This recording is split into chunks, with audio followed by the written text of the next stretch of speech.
Oke, selamat datang kembali di channel Nabla Education. Pada video kali ini kita masih membahas soal latihan dasar KSN Fisika SMA dan ini merupakan video yang ketujuh.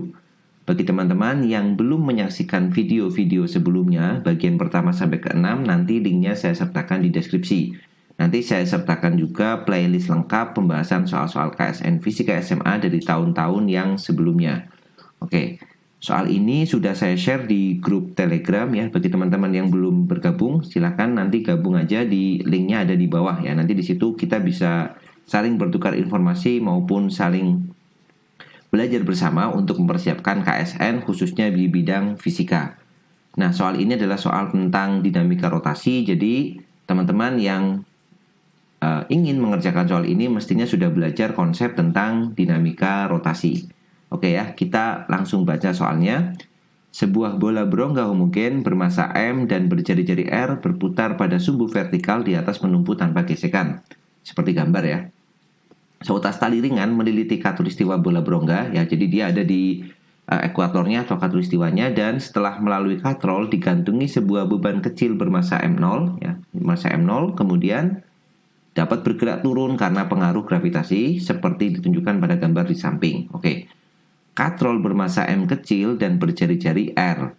Percepatan gravitasi bumi itu G dan dia konstan. Sistem dilepaskan dari keadaan diam. Asumsikan tali tidak selip pada permukaan bola dan katrol. Dan momen inersia bola berongga dan katrol masing-masing adalah 2/3 mr kuadrat untuk bola berongga dan katrolnya setengah mr kuadrat ya. Untuk katrol, M-nya kecil, R-nya kecil. Tentukan percepatan beban yang tergantung, kemudian tegangan tali bagian vertikal dan horizontal, serta yang terakhir adalah kelajuan beban tergantung setelah bola melakukan N putaran. Oke, jadi langkah pertama untuk mengerjakan soal ini adalah teman-teman harus gambarkan dulu diagram gaya yang bekerja pada sistem itu ya, atau free body diagram seperti biasa ya. Kita akan gambarkan. Kita mulai dari yang massa yang tergantung ini, M0 ya. Tentu saja dia punya berat ya, yang kita kasih nama M0G ya, atau ditulis W juga boleh, tapi karena ini sudah ada masanya M0 ya kita kasih aja M0G. Kemudian di sini ada tali ya kan. Nah, ingat karena katrolnya berputar, maka tegangan tali yang vertikal dan yang horizontal itu berbeda. Untuk yang vertikal kita kasih nama misalkan tegangannya adalah T1. Kemudian untuk yang horizontal kita kasih nama tegangannya adalah T2. Nah, nanti untuk bola yang di atas ini ya, bola yang berjari-jari R besar ini, nanti dia akan berputar. Berputar berarti arah putarannya berlawanan jarum jam ya, mestinya kalau gambarnya seperti ini. Misalkan dia akan berputar ke sana dengan percepatan sudut kita misalkan alfa 2 misalkan. Kemudian katrolnya akan berputar ke searah jarum jam, mestinya ke bawah kan, ke kanan, dan dia akan berputar dengan percepatan sudut misalkan alfa 1. Nah, saya kira sudah semua gambar gayanya yang sudah kita tuliskan di sini. Maka kita mulai dengan menganalisis hukum Newtonnya atau persamaan geraknya. Kita mulai dari yang M0 ini ya, teman-teman perhatikan nih, M0 ini kan geraknya turun nanti dia. Berarti dia akan bergerak translasi, bergerak turun misalkan dengan percepatan A ya. Maka persamaan geraknya atau persamaan hukum Newtonnya untuk M0 kita tuliskan di sini ya. Untuk M0 dia akan punya persamaan sigma F sama dengan M0 dikali A ya kan. Kemudian sigma F-nya apa? Geraknya turun, berarti yang menggerakkan tuh M0 kali G ya, beratnya dia, dikurang dengan T1 ya, dikurang T1 sama dengan M0A. Nah, maka dari sini kita bisa peroleh nilai T1-nya ya. Kita pindah ruas, jadi T1-nya kita pindah ke kanan, jadi M0G minus M0A sama dengan T1. Nah, kita beri nama dia ini persamaan 1 misalkan. Oke, jadi sudah gerak translasinya ya. Ini geraknya translasi karena lurus. Kemudian untuk bola dan katrolnya dia hanya punya gerakan rotasi. Maka kita analisis gerak rotasinya. Kita mulai dari bola dulu misalkan. Bola akan berputar dengan percepatan sudut alfa 2. Maka kita bisa menggunakan, kita tulis dulu di sini bola, berarti kita pakai sigma torsi ya, hukum Newton untuk rotasi sama dengan I momen inersia dikali dengan percepatan sudutnya alfa 2 berarti. Nah, sigma torsinya apa ya? Kalau kita perhatikan di bola ini, maka gaya yang memutar bola ini cuma satu, yaitu T2 ya. dengan lengan gayanya sebesar R nih. Jadi misalkan pusatnya di sini, lengan gayanya ini. Nah, dia tegak lurus di sini. R besar. Berarti di sini sigma torsinya adalah T2 dikalikan dengan R sama dengan momen inersia untuk bola adalah 2/3 M besar R kuadrat. 2/3 M besar R besar kuadrat dikalikan alfa 2.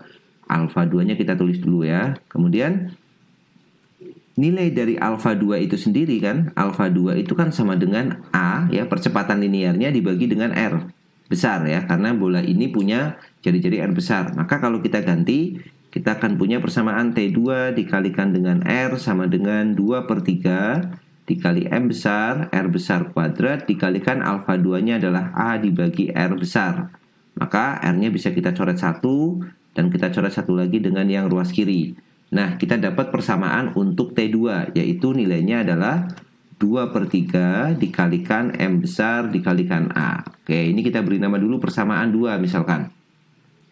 Selanjutnya kita tinjau katrol berarti ya. Katrol itu geraknya juga masih rotasi. Oke, kita tulis di sini untuk katrol. Nah, katrol dia bergeraknya rotasi, berarti kita menggunakan sigma tau itu sama dengan I kali alfa. Nah, kalau teman-teman perhatikan di sini pada katrol itu bekerja dua macam gaya kan? Yaitu gaya T2 ini yang arahnya ke arah kiri dan gaya T1 yang arahnya ke arah bawah. Nah, padahal katrol ini berputarnya ke kanan kan?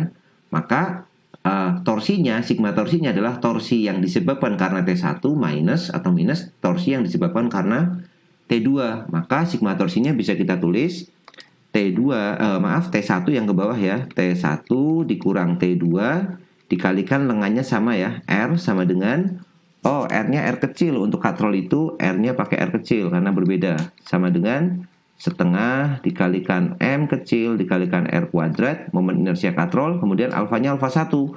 Alfa 1 ya identik dengan alfa 2, maka alfa 1 bisa kita tulis A per R kecil.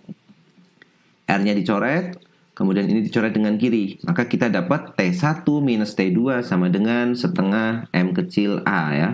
T1 minus T2 sama dengan setengah M A ya. Ini persamaan yang ketiga ya, oke. Nah tadi ya untuk katrol saya ulangi, kenapa kok T1 minus T2? Karena seperti ini, kalau kita perhatikan katrolnya, ini kan T1 nih. T1 kan membuat katrol berputar ke kanan seperti ini, sedangkan di sini ada T2. T2 membuat katrol berputar ke kiri ya, berlawanan jarum jam. Nah, padahal katrol ini kan arah putarannya kan karena ditarik oleh M0 ini, dia turun ke bawah, katrol ini putarannya ke kanan ya. Nah, maka kita cari resultan torsinya ya, torsi yang disebabkan oleh T1 yaitu T1 kali R dikalikan dikurangi torsi yang disebabkan oleh T2 yaitu T2 dikali R, karena jaraknya atau lengannya terhadap pusat katrol ini sama-sama R kecil, ini juga R kecil. Seperti itu ya.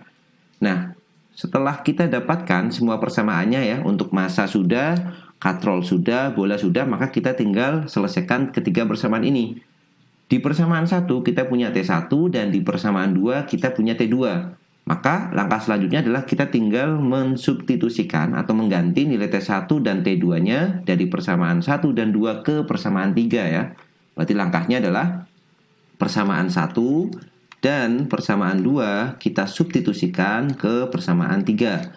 Maka T1 itu ini kita gantikan di sini. Maka T1-nya adalah M0G minus M0A dikurang dengan T2. T2-nya adalah 2/3 M besar A sama dengan setengah M kecil A.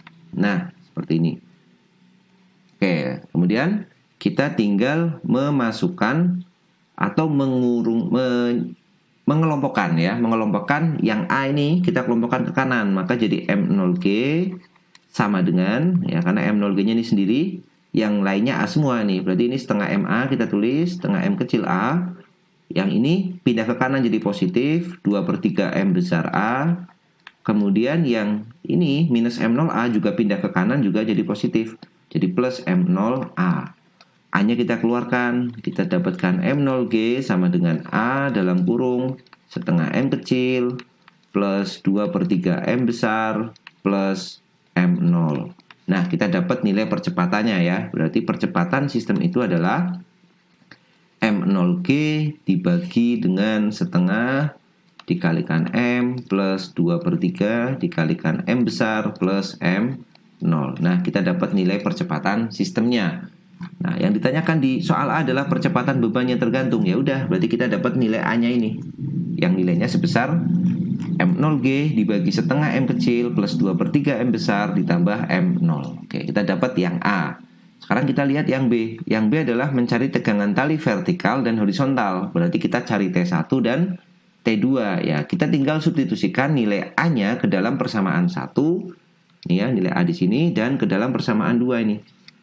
Untuk persamaan 1 kita dapat tegangan tali T1 yang vertikal dan ke persamaan 2 dapat tegangan tali yang horizontal. Oke, kita mulai dari yang mudah dulu ya, yang T2. Maka kita bisa gantikan untuk mencari T2 sama dengan berarti 2/3 M besar. 2/3 M besar dikalikan A ya. A-nya adalah kita kurung aja di sini M0G dibagi dengan setengah M kecil ditambah 2/3 M besar ditambah M0. Oke. Nah, sudah. Kemudian bentuknya kita rapikan aja ya. Yang bawah ini kan banyak pecahannya. Nah, caranya gimana? Kalikan nih dengan KPK yang bawah ya.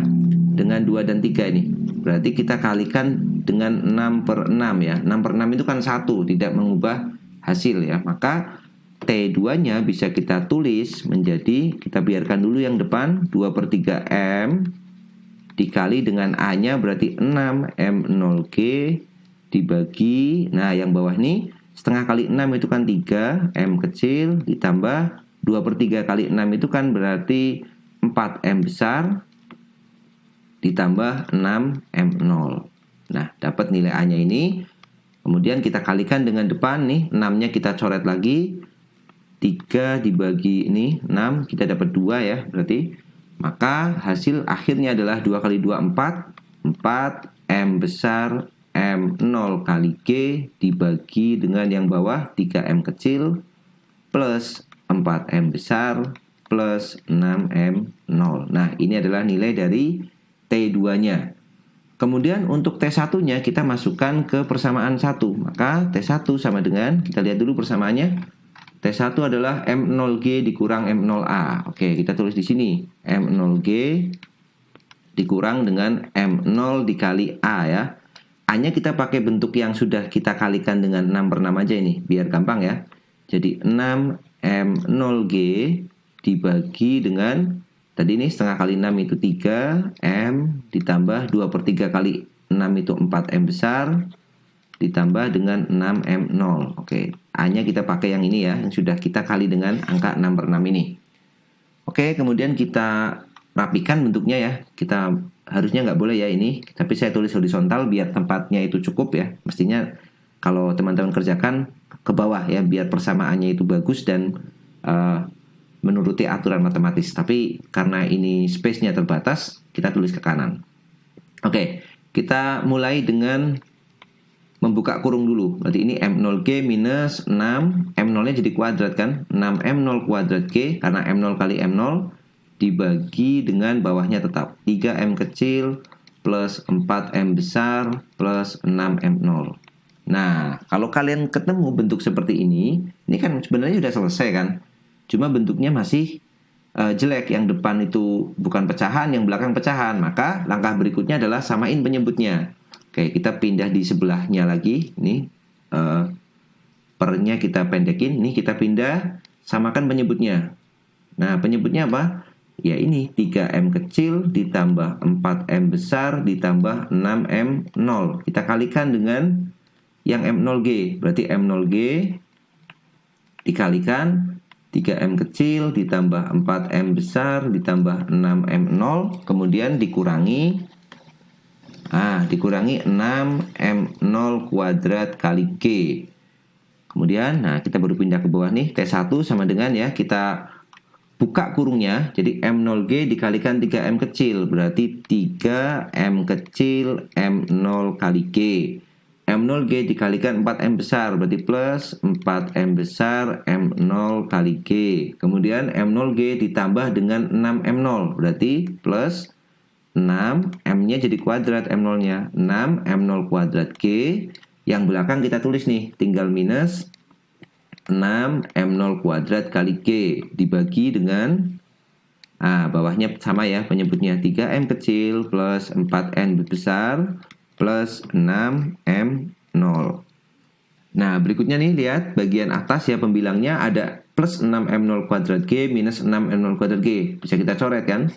Nah, maka T1-nya bisa lebih sederhana lagi, kita tuliskan T1 sama dengan, kita buat dulu penyebutnya 3M plus 4M besar plus 6M0 ya. Yang atasnya berarti M0-nya itu sama ya, kita keluarkan lagi M0 dalam kurung berarti 3M besar, M0G-nya bisa keluar nih. Berarti M0 kali G aja yang kita keluarkan.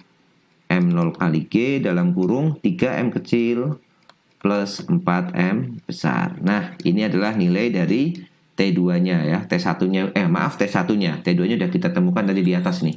T2-nya adalah 4M besar M0G dibagi dengan 3M plus 4M besar plus 6M0, dan T1-nya adalah M0G dikali 3M plus 4M besar per 3M plus 4M besar plus 6M0.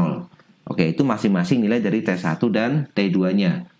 Itu untuk pertanyaan kedua. Sekarang pertanyaan yang ketiga, kita diminta untuk mencari kelajuan beban tergantung setelah bola melakukan N putaran. Nah, ini perhatikan teman-teman. Kalau misalkan kita ambil dulu gambar bolanya ya. Kita pindah ke bawah. Ya, ya. Ini gambar bolanya seperti ini. Teman-teman perhatikan, kalau misalkan bola ini berputar satu putaran, ya, jadi kalau bola ini sudah berputar karena ketarik oleh T ini, dia berputar satu putaran, maka beban M kecil ini atau jarak yang ditempuh oleh bola ini di khatulistiwanya ini, karena talinya nempel di khatulistiwa, maka tali itu akan bergerak ke kanan, dan nanti karena dihubungkan katrol dia akan bergerak ke bawah. Berapa besar panjang tali yang terulur ini? Ya, sama dengan keliling dari ini bagian ekuator itu, keliling lingkaran yang ini ya, yang jari-jarinya N besar. Berarti dia satu putaran, bola itu berputar satu putaran, maka jarak yang ditempuh atau S-nya itu sama dengan keliling lingkaran, berarti 2pi R besar. Nah, berarti kalau dia berputar N putaran, maka jaraknya itu sama dengan, ya tinggal kita kalikan N kan, berarti 2pi R kali N. Nah, ini adalah jarak yang ditempuh oleh tali kan. Ke kanannya itu berarti talinya akan berjalan sebesar 2pi R kali N. Nah, karena tali ini terhubung dengan massa M0, maka kalau tali ini bergerak sejauh S ke kanan, otomatis M0 ini juga akan bergerak ke bawah sejauh S kan, karena talinya terhubung nih. Ya, bisa dipahami ya. Jadi, maka kita bisa buat seperti ini. Jarak yang ditempuh oleh massa M0 itu ke bawahnya S. Jadi, kalau kita lihat M0-nya di sini, ini ada M0. Dia mula-mula punya kecepatan awalnya 0. Kemudian dia bergerak ke bawah, menempuh jarak berapa? Jaraknya ini S. Yang nilainya adalah 2pi Rn. S sama dengan 2pi R kali N. Nah, pertanyaannya setelah sampai sini, berapa dia punya kecepatan atau V-nya berapa? Nah, kita tinggal menggunakan persamaan kinematika ya. Untuk jawaban yang C berarti kita bisa pakai apa? V kuadrat sama dengan V0 kuadrat karena dia dipercepat plus 2 kali A kali S. V0-nya 0 karena disebutkan di soal tadi adalah sistem mula-mula dalam keadaan diam. Berarti tinggal V kuadrat sama dengan 2 dikali A-nya tadi sudah kita temukan nih. Nilai A-nya adalah ini dia ya. Kita kalikan dengan 6/6 tadi jadi 6M0G. Kita bisa pakai yang ini ya, 6M0G ini sama nih. Berarti A-nya tinggal kita kalikan. Jadi 6M0G dibagi dengan bawahnya tetap 3M kecil plus 4M besar plus 6M0. Kemudian dikali dengan S. S-nya adalah 2pi R N. Nah, bentuknya sudah kita temukan, tinggal kita rapikan. Berarti nilai V-nya sama dengan akar dari, ya, kita akarkan. Kemudian yang bawah kita tulis dulu. Berarti yang bawah adalah 3M kecil plus 4M besar plus 6M0 ya. 4M besar plus 6M0. Nah, yang atas kita kalikan ya. 2 kali 6, 12 kali 2 berarti 24. 24 M0G dikali Pi dikali R dikali N. Nah, sudah kita dapatkan nilai V-nya. Oke, kita tulis sama dengannya di angkat ke bawah sini. Berarti V sama dengan akar dari 24 M0G dikali pi Rn dibagi 3M kecil plus 4M besar plus 6M0 ya. 24-nya dapat dari mana? Dapat dari perkalian ini, 2 dikali 6 dikali 2. Ya, 2 kali 6 12 kali 2 24. Ya, oke ya, itu soal tentang dinamika rotasi. Jadi teman-teman bisa memperdalam lagi konsep dan latihan soal berkaitan dengan torsi serta dinamika rotasi. Oke, sekian dulu videonya. Semoga videonya bermanfaat. Nanti kita lanjutkan lagi untuk soal-soal topik lainnya atau soal-soal bab lainnya. Selamat belajar dan sampai jumpa di video selanjutnya.